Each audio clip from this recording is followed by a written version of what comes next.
Welcome to the Authors Hour. My name is Fred Zirm, and I represent the Friends of the Chautauqua Writers Center.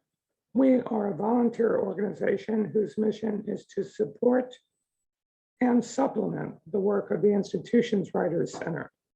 We sponsor a number of events aimed at encouraging writers and writing at Chautauqua and beyond. During the season, our weekly events include open mic at 5 o'clock on Sundays. Unfortunately, it's the end of the season, so we had our last open mic last Sunday. And today, the last of our Authors Hour reading series, which takes place, as you can see, at 12:15 on Thursdays. Our two big annual events have also passed. We had the Robert Pinsky Favorite Poem Project, at which selected Chautauquans read their favorite poems and briefly explained why those poems mean so much to them. Also, we had the award ceremony for the annual Literary Arts Contest. Now, usually, all you could feel is regret on hearing that these things had already passed. But in this day and age, past Authors Hours, the Favorite Poem Project, and the award ceremony are available on YouTube. If you'd like to find out more about the Friends of the Chautauqua Writers Center, you can go to our webpage, which I'll put in chat, but I'll also say now, www.chq.org/FCWC. You can find out about those events, and you can also join. I will give you a bit of advice, though. If you'd like to join, we'd love to have you, but in your own self-interest, wait until September, because then you'll be counted as joining for next year, as opposed to joining for 3 days or 4 days this year. I'll have some more announcements at halftime, but I want to introduce our first reader. And it looks like someone needs to be readmitted there, if you could. Thank you. Robin Stephen Paes is a time traveler, storyteller, and author of the teen time travel adventure series, Edge of Yesterday, founder of EOY Media, and creator of an interactive learning through story platform. EOY Media partners with schools and enrichment programs to offer internships, programs, classes, and workshops geared to Gen Z youth to learn through story, examining the past to reach out for our more perfect future. I'm all in favor of that. In addition to EOI Media, she's the founder of the social marketing firm Wordsworth Communications. Previously, she was a science writer and blogger for the National Institute on Drug Abuse, founding editor-in-chief for an online platform parents and educators on the science of learning, Learn Now, and a contributing writer to Discovery Education's Front and Central. Hayes is currently a contributing writer for The American Reader. Please welcome Robin Stephen Hayes. Thank you, Fred. That was such a nice welcome, and I'm so glad to see so many people here. I was going to say, I am so sorry not to be at Chautauqua in person this year, but it sounds like many of us are in that situation, and we are doing the virtual experience. And I hope that next year we are all at Chautauqua in person, at least part of the season. So yes, as Fred said, I am a time traveler. And I write a teen time travel series called Edge of Yesterday.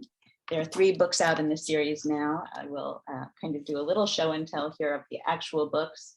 Edge of Yesterday, Da Vinci's Way, and Saving Time. It looks like they're showing up backwards, but I will show you quickly my book site. I have 2 websites, as Fred mentioned. One is a book site, which tells a lot about the book and the backgrounds of how I got to these stories and the characters and things like that. And you can buy the book on Amazon, through Amazon, or on my website.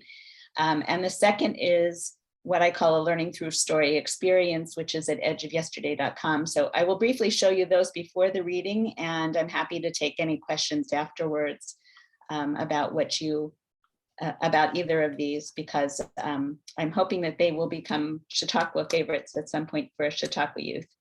So this is my book site, and you can see here the 3 books that are out now. I'm just finishing the 4th book, which I'm very excited about. And I can talk more about that. So there's a lot to see on this site. And then this is, I don't know if I can do this, hold on. This is the main Edge of Yesterday book site about learning through story, and it's geared towards middle school and high school age kids. So if you have any grandchildren or friends in that category, I recommend it highly. I have also done many book events where parents and grandparents buy the book for their children and grandchildren and say, but I'm going to read it first. So I take that as high praise. And then just to show you at the Edge of Yesterday, I have teens who create a lot of the content on my edgeofyesterday.com website. And so you can scroll through these stories. I'll just show you this one, for example. This is one of my longtime interns, Claire Van Stock, wrote this story about the founding of Kevlar and how it was a mistake, and how that mistake became a very important material in material science and in our world. So I invite you to look at edgeofyesterday.com and edgeofyesterdaybook.com and look through those if you want to learn more about that. But the reason we're here is to read. And so Edge of Yesterday is the first book in the series, and I thought I would start with that in the beginning and do a little reading. So the first chapter is called Of Notebooks and Flying Machines. The sun is bright as we scramble outside the Smithsonian metro station. I lower my baseball cap against the glare. The National Mall, the nation's front yard as they call it, is jam-packed, as always, when the weather's as perfect as it is today. Joggers dot the gravel path while people out to enjoy the day pass more than a few frisbees and footballs overhead. Big brown spots reveal where too many visitors have trampled the grass over a hot, dry tourist season. Now that it's after Labor Day, hordes of students and interns from all over join the throng of tourists enjoying these last warm days. Teens pretend not to know the grown-ups traveling behind them, pointing out historical landmarks. Even though Washington is not a majorly polluting city, tour buses kick up fumes. My science fair partner, Billy Vincenzo, and I are drinking it all in. Oh, and did I mention we brought my dad, the science nut, along for good measure? Allow me to introduce myself, Charlie Morton, at your service. Servizio, they'd say in Italian, which I'm trying to learn. I'm just your average 13-year-old girl with wild hair, freckles, and braces with purple and gray bands, school colors. There's so much I want to explore in this world. I love the logic of science and math, the beauty and precision of language. How did that evolve anyway? I want to discover the music of the stars and figure out how to extend human lifespans and good health. Through art and anatomy, I'd like to understand the mechanics of the human body as a player moves down the soccer field, not just to see how a body in motion works, but to improve on speed, economy of motion, and accuracy of the kick. And through forensics, I want to learn why every human fingerprint is different. I want to do it all. That's why Leonardo da Vinci, the ultimate Renaissance man, is my personal hero. He's also a big part of why we, Billy, Dad, and I, are visiting the Smithsonian today. Hey, Charlie, Billy says, take a picture for me, would you? He uses his antique flip flip phone to point to the Museum of the American Indian looming ahead of us. The new game I'm building features a virtual world among cliff-dwelling Indians, you know, the Anasazi. I'm going to make scenes with these prehistoric people living in caves on high cliffs in the Western Plains, scaling the steep canyon walls to get home. Hunting, fighting, but seeing the museum design here in person, I'm like, how could they possibly have carved a village into those rocks? You are such a fossil, I tease, pulling out my cell phone and waving him to move into the picture. Why don't you get a smartphone and join the 21st century? But I know that Billy's parents are afraid he'd spend all his time playing games or designing them, which he might. Most people think Billy's just a nerd, but I think his brainiacness is cool because he's smart like me, only way more focused. Billy definitely qualifies as Da Vinci Middle School's geekiest 8th graders. Some people think I'm the nerd, but Billy is more of a gearhead than I'll ever be because he's got a one-track mind for the tech stuff, whereas I am determined to study, well, everything. How else to strive to become a modern-day Leonardo da Vinci?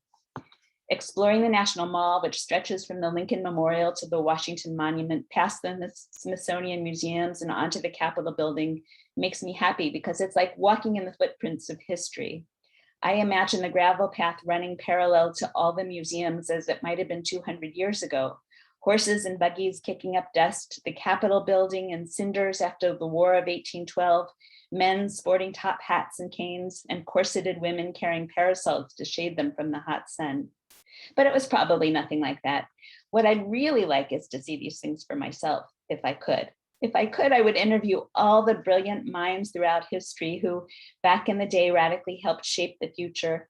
In my book, it starts with Da Vinci, of course, then Newton, Copernicus, Darwin, Elizabeth Blackwell, the first female doctor in the US, Einstein, Marie Curie, and true to this very place in the nation's history, Martin Luther King.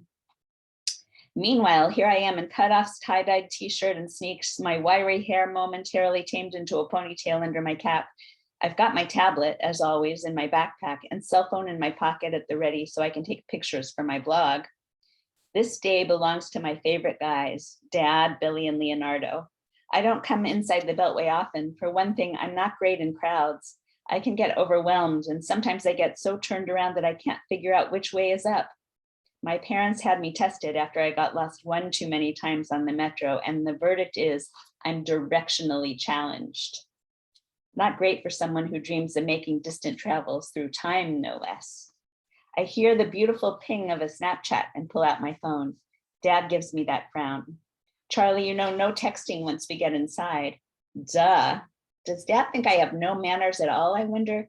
But I do have to check because there's the matter of Beth, my once upon a time best friend who has suddenly gone rogue. Sure enough, Beth Snapchatted me a selfie, looking all Bella Swan, hair dyed blue-black and freshly straightened, eyes super made up, and waving newly manicured blue nails with little orange dots on them at the camera. Billy walks over and looks at my phone. Hey, what's up with Beth? She dressed up for a costume party or something? I frown. Who cares? I try to throw the question away, but I do care.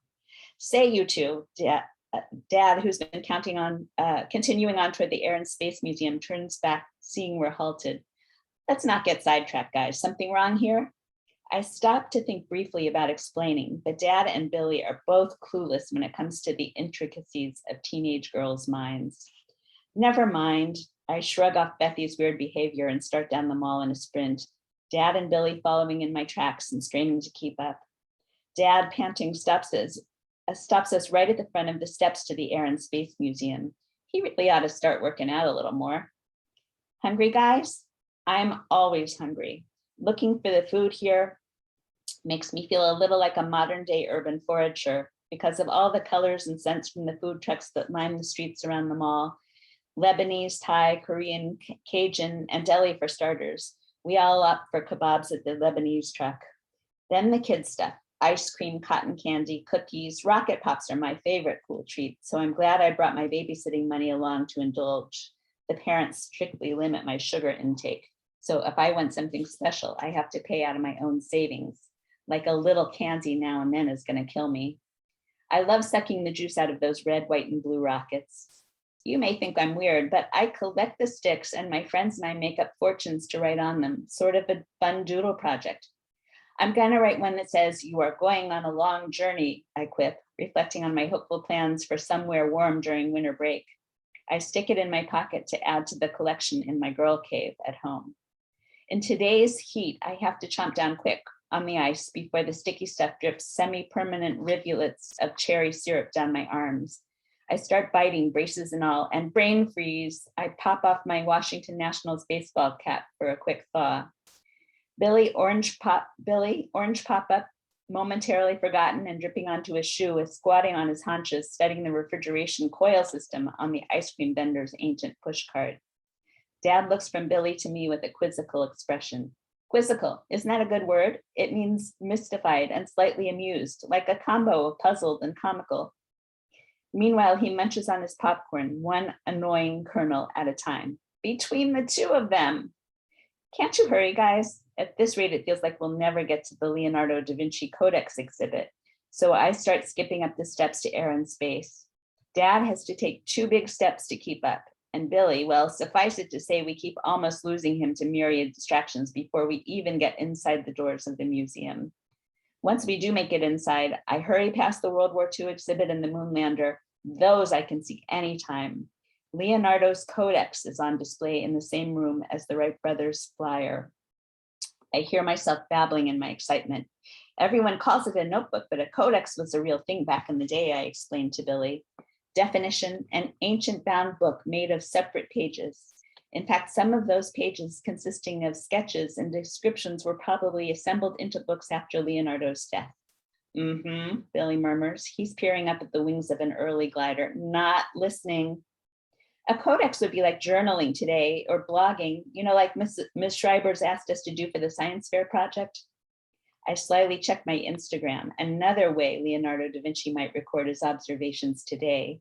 And there's a sullen selfie of boy crazy Beth in her room at home with a stuffed lion in her lap and holding up a piece of paper. Rounded. It's all about her sneaking out with Da Vinci Middle School's chief stud and star athlete Lex during what was supposed to be a sleepover at my house. So that's that.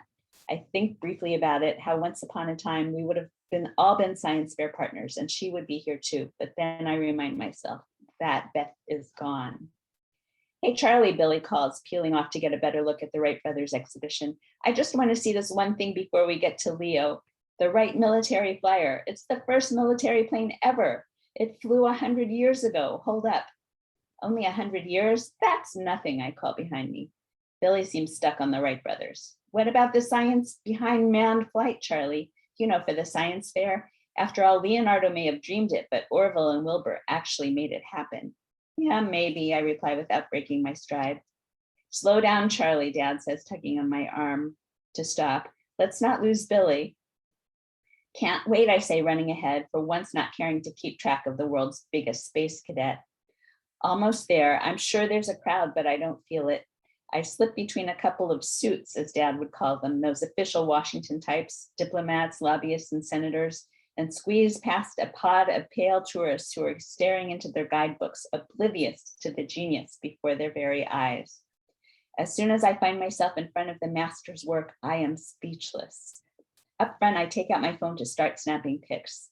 Immediately, an eagle-eyed guard shuts me down. No photos allowed, he says, not even when I explain that I am Leonardo da Vinci's biggest fan and the pictures are strictly for educational purposes. I glance from the Leonardo notebook app on my tablet to the real thing. The actual codex is light years more awesome when I am standing barely an arm's length away from it. And the whole thing is only about the size of a cheap paperback. But the contents of this ancient paperback are here before my eyes.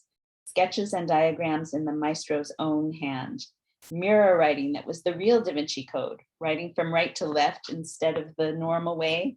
Presumably, this was to confuse people who might steal his ideas, but I think it might have been more because he was a lefty and didn't want to smudge the page as he wrote and sketched.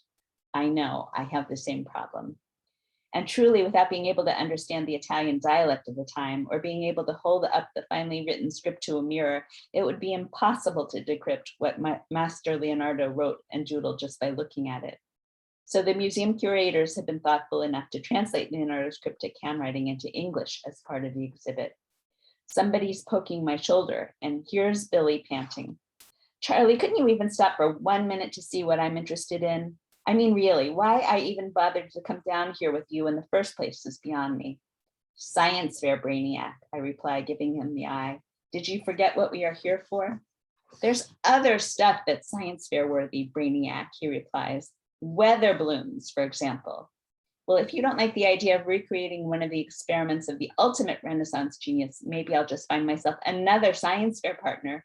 Why are you being so stubborn, Charlie? Billy says, his voice getting louder. All I'm saying is, I know what you're saying, Billy, and you're missing the point, which is right in front of our noses. What point? That Leonardo da Vinci thought he could fly 400 years before the Wright brothers did, but didn't have the technology? Well, for starters, yes. If you'd only pay attention. Suddenly I noticed two of the suits staring over at us with a disdaining look. Before I can continue, Dad manages to squeeze his way within earshot. His eyebrows are pulled together angrily. Charlie, you see those guards over there? They are ready to eject you from this room. So I suggest you to stop bickering and look quick. There are 50 people behind you now, waiting patiently for a close-up view. I'm gonna go check out the military plane again anyway, Billy whispers, drifting back towards the Wright Brothers exhibit, because I think it'd make a cool project for Schreiber's class. Once in a lifetime opportunity, and you're about to miss it, Vincenzo, I mutter as he walks away. I take out my tablet to tap in a few notes. I turn back to the book in the glass case and draw in a breath. Its size makes it hard to study unless you're standing virtually on top of the case. The pages are yellowed and spotted, as you might imagine of something that old, and some of it shows the ghost of older writing, erased or written over, a palimpsest. That is what they call a manuscript or piece of writing material with the original writing erased to make room for later writing, though traces remain. Because paper and parchment cost so much, and Leonardo was not wealthy, he would have reused the paper. I've read that you can even see his grocery list on some pages. Imagine peering at what was supposed to be notes on flight to find out what he was buying for supper. Not here, though. These pages show how carefully Leonardo observed the world around him and how meticulously he would capture such things as the array and composition of feathers on the wings of a bird, or the swirl of currents in the air that no one could really even see. To think he was given the time and freedom to just be curious, to explore, investigate, and follow his passion, I say wistfully, immediately resenting how much of my time is taken up with standardized tests or memorizing historical facts that anyone could just Google. In fact, I've read Leonardo wasn't even allowed to go to school. I wish I'd grown up in Leonardo's time. Dad, having heard me on this subject many times before, stops me. Now, Charlie, we've been over this. Italy in Leonardo's day was barely out of the Middle Ages. Leonardo had the freedom, as you call it, because there was no such thing as public schooling back then. In fact, your Leonardo had to teach himself. I see Fred is cueing me to wrap up, so I'll read one more paragraph. Wonder how many languages Leonardo knew. I screw up my eyes trying to decipher Leo's mirror ready for myself. Whatever form of Italian was popularly spoken in the 15th century, Dad replies, plus the highly educated would also have to know Greek, Hebrew, Latin, and your Leonardo would have read some of the classics. So I will stop there, and that is Edge of Yesterday. Thank you for listening. Thank you very much, Robin. You've set up a great cast of characters, a setting, and a good premise. So I look forward to reading more, hearing more about the Edge of Yesterday. Pleasure. Thank you. I have just a few announcements, and then we'll get to our second reader, whoever that might be. A couple of things. Usually on Thursday, the CLSC Author of the Week appears at 3:30 on the Assembly platform.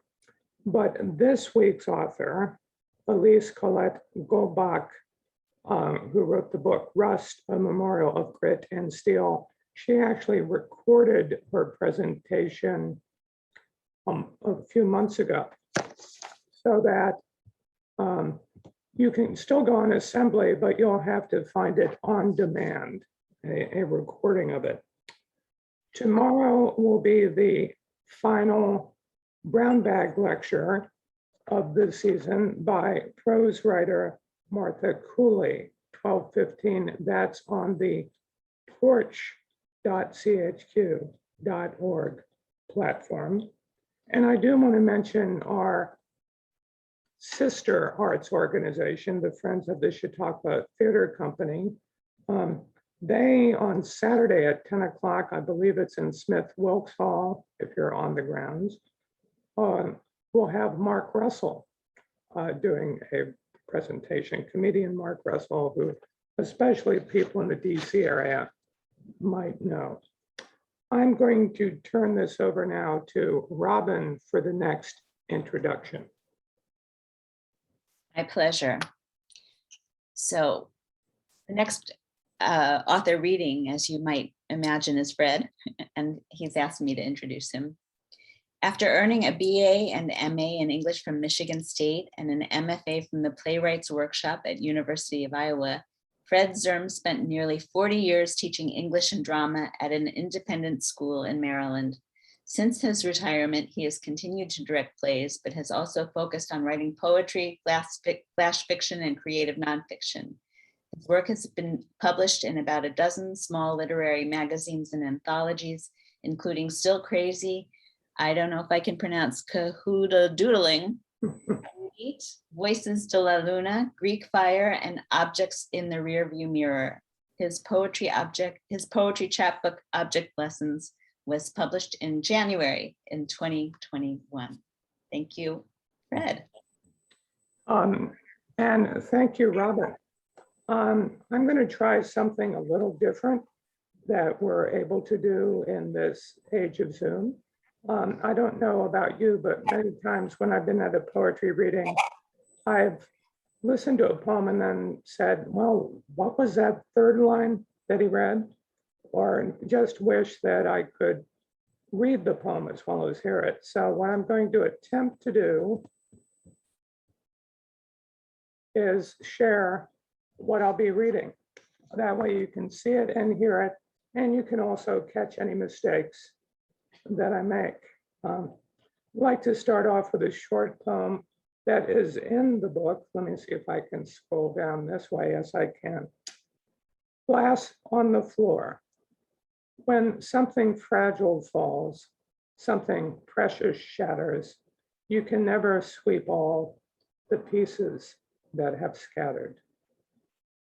It occurred to me to start off with that poem because, in a way, poetry is my attempt to sweep up, to gather some of the pieces of glass that have scattered. Often memories of the past. I'd like to start off with a poem that's not in the book. It's one that's about 20 years old. It's about an event 20 years before that.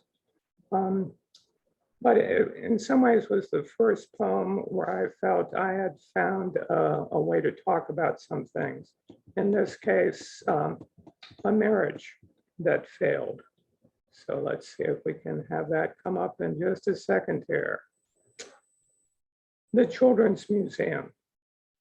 My first Sunday as ex-husband-to-be and every other weekend father, I took my son and daughter to the Children's Museum. We had fragile fun there, trying on policemen's hats and firemen's jackets, too big for children, too small for me, making bubbles that burst sooner than we hoped, working levers to lift weights larger than ourselves, while an inaudible clock ticked away. Then came the strobe room, where man-made lightning pinned momentary shadows to phosphorescent walls. My son kicking like a kung fu star, my daughter doing her best pirouette. All three of us in midair holding hands. Flash, freeze, fade, flash, freeze, fade, until it was time for us to go. Now my son, the astronomer, following other stars, is something of a stranger, even in his mother's house. My daughter, the ballerina, has finally given up her dancing dreams to face a future without choreography. And for me, the sun has become a manic strobe, blinking by the days, the weeks, the years, flash, freeze, fade, flash, freeze, fade, until it is time for us to go.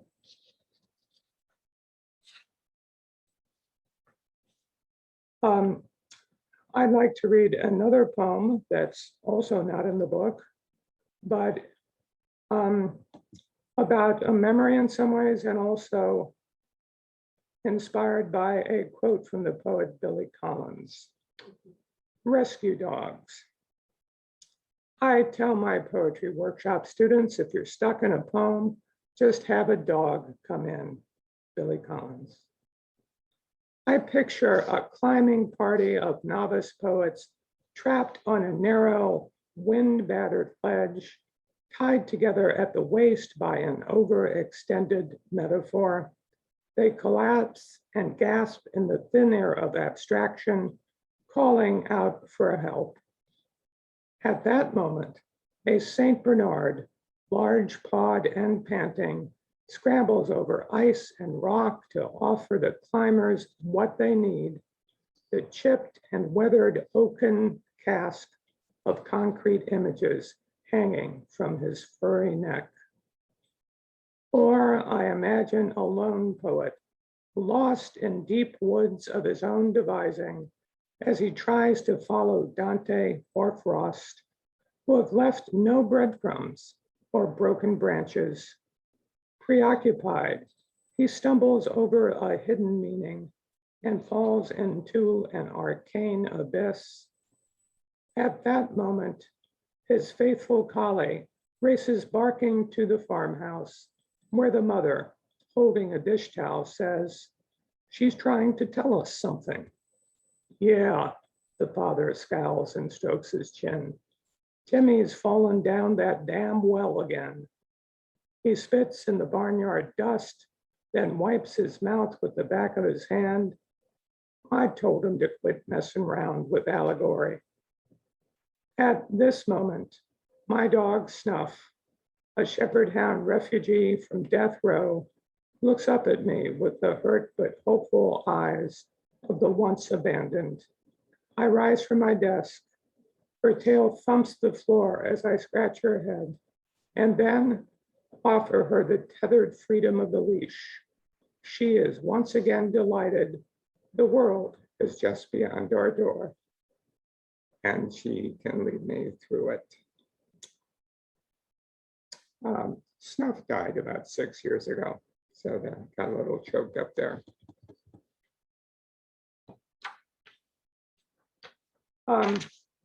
Since it is August, I like to read a poem set in August called Ghost Runners. I hope you're familiar with the concept when you're playing softball or baseball, or in this case, wiffle ball with not enough players.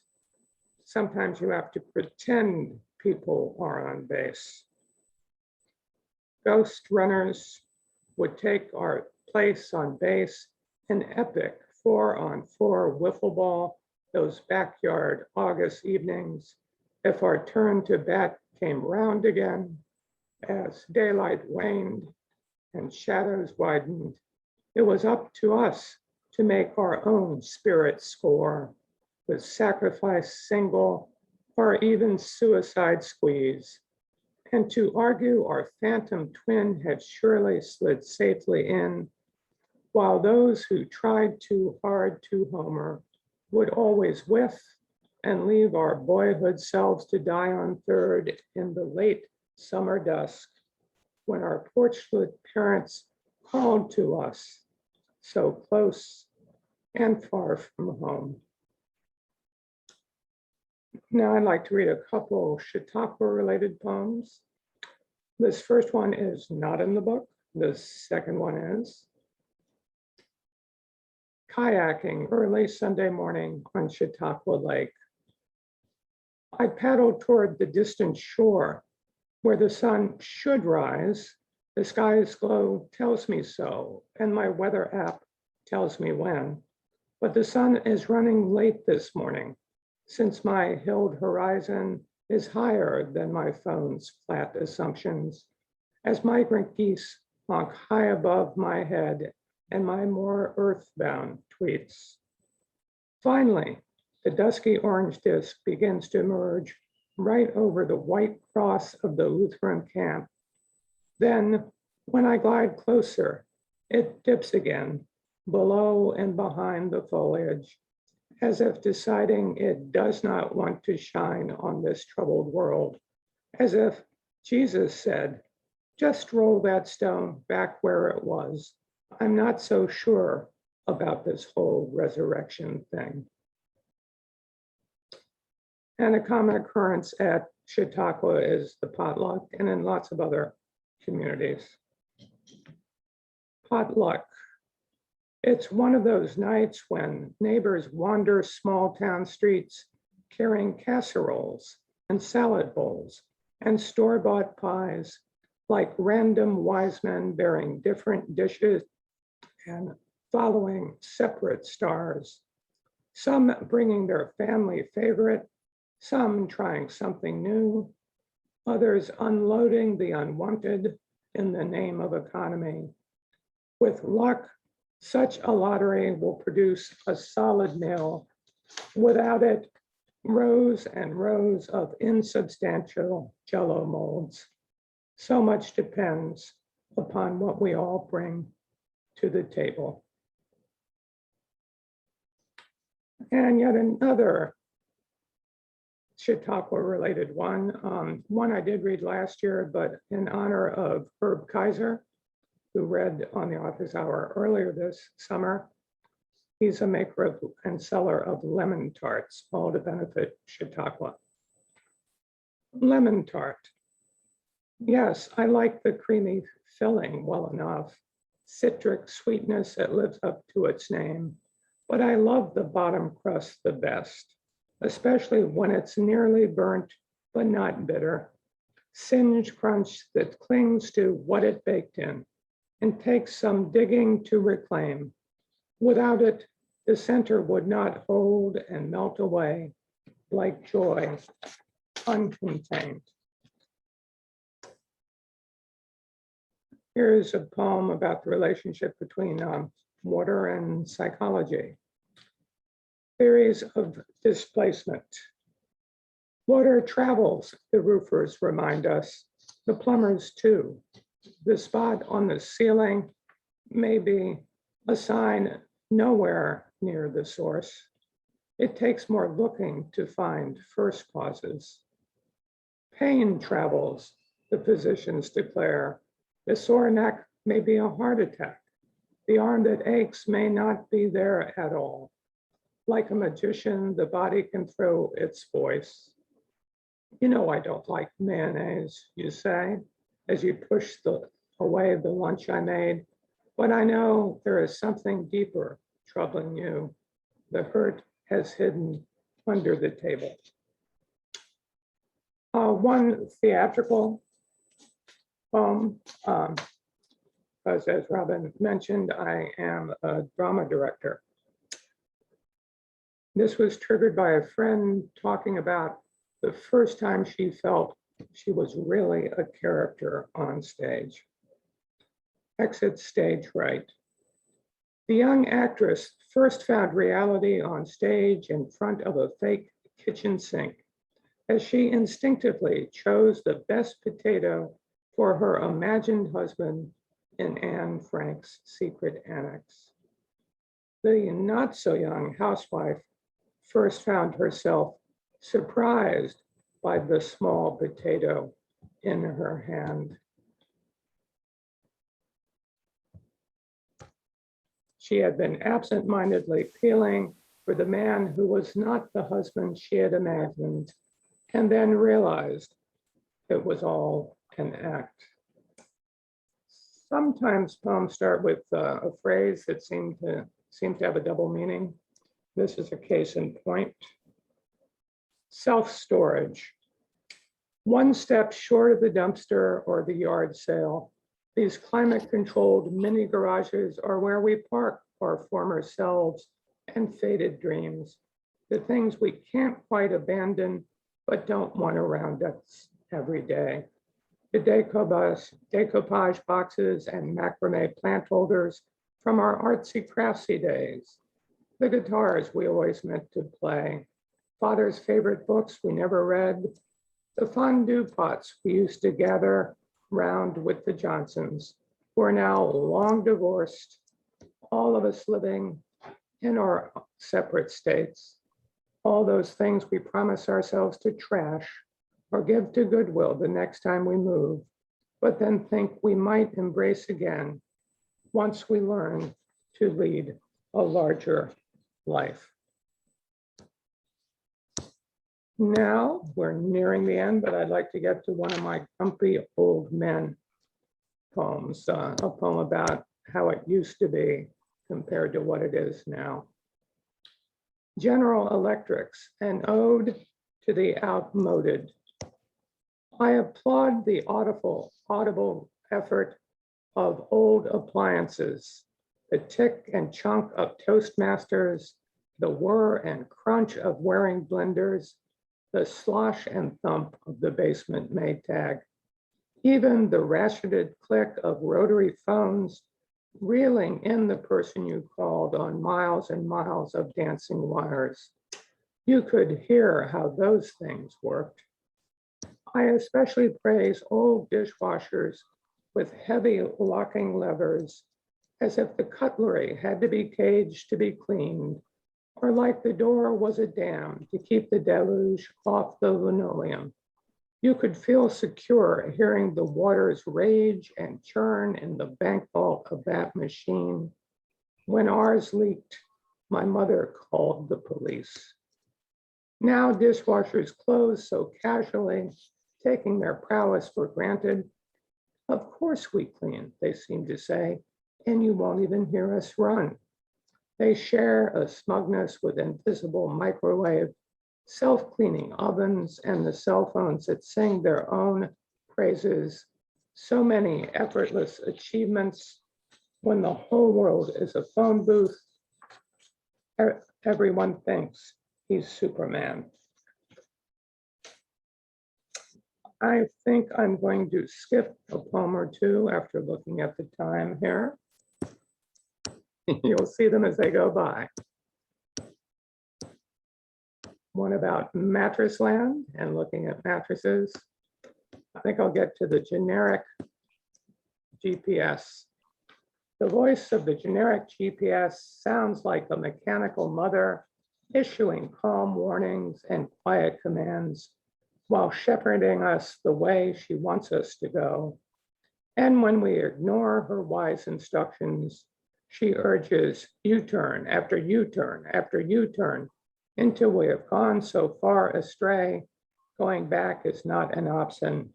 So she's forced to recalculate, pretending the bizarre route we've chosen is the one she recommended all along.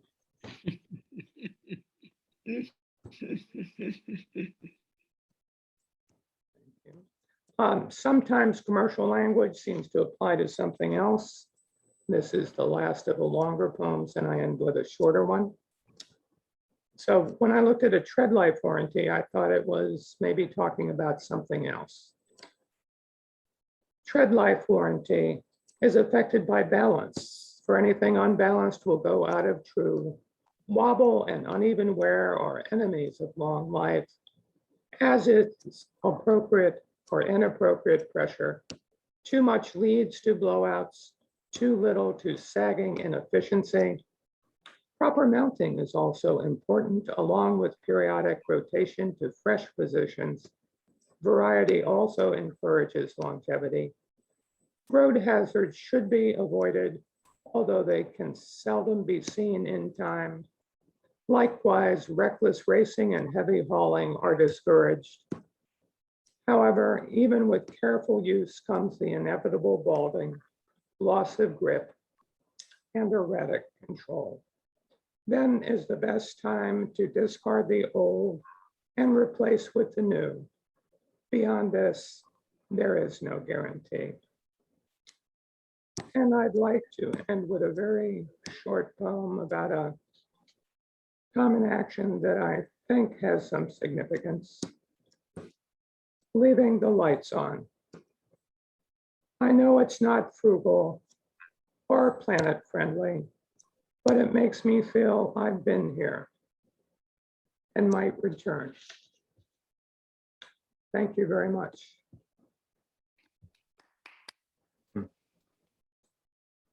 I'm going to give you permission to unmute and give Robin and this other guy applause if you like. Okay, so you can unmute at the moment if you'd like. Okay, thank you. I'm done. This is just for Robin, not for me.